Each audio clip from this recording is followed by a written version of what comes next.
Oy, kitang tanan kailaan ang gitawag na Milo. Pero ang pangutana karon, asa gikan ang Milo o ganong naay Milo karon sa atong panahon?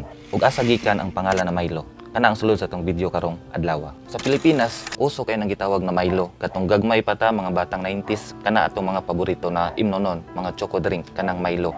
Pero kining Milo wala ni nagsugod sa Philippines. Dito ni nagsugod sa Australia, kanang gitawag na Nestle Australia. So nay usa ka tawo dito, usa ka researcher ang nakaimbento aning gitawag na Milo.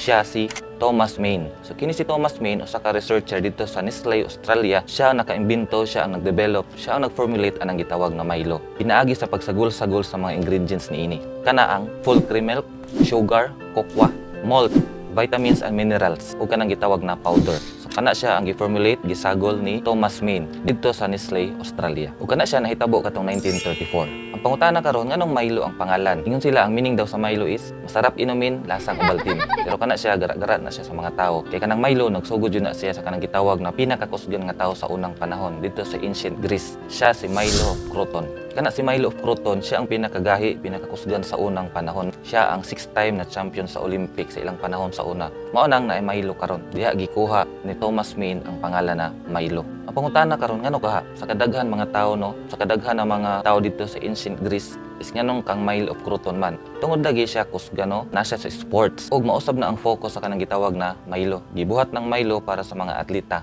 Gibuhat na siya para sa pagpaugnat sa kusog. So ang Milo niabot sa Philippines 1964 na, diba sa Australia 1934, pero paglabay sa mga panahon niabot sa Philippines ang Milo ug nakainom sa unang higayon ang mga Filipino. Karon na apoy gitawag na Ovaltine no. So kanang Ovaltine lahi na sa Milo, although pareha sila og kanang color no, brown or pareha sila nga choco drink, pero ang focus sa Ovaltine or gi-create na siya para malabanan kanang gitawag na malnutrition, para pod ma-improve ang health ug ang ka-smart sa usa ka tawo or bata. Sa pikas bahin ang Milo gi-create na siya para sa mga atleta, para sa pagpaugnat sa kusog, para ma-improve ang strength, ang kusog sa usa ka tawo or usa ka bata. Manang di ta matingala sa Milo na ilang advertisement, ilang marketing materials, ilang mga poster is nag-focus sa mga athlete, no? Kung makita niyo sa ilang mga advertisement, sa ilang packaging, is ang mga nakapilit dito is mga atleta.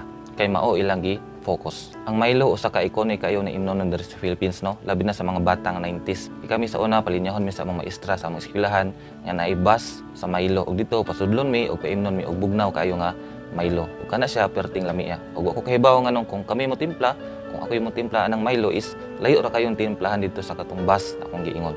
Sa una pod kanang Milo ginabutang nako sa kanang kanon no, gihimo nato og sudan which is lami pod kayo. Usahay pod pinalanlan namo ang Milo. Kana siya mga experience po na sa mga batang 90s. Ug hantod karon ang Milo na paghapon no, present paghapon o padayon gihapon na ginainom sa mga tao labi na sa mga Pilipino. Sige kana lang sa atong video karong adlaw mahitungod sa Milo. Unta na mo learn bisag gamay, kini siya magamit sa inyong kinabuhi sa unahan. Sige, daghan ka salamat sa pagtanaw, ganito na po sa sunod. Bye! Follow for more!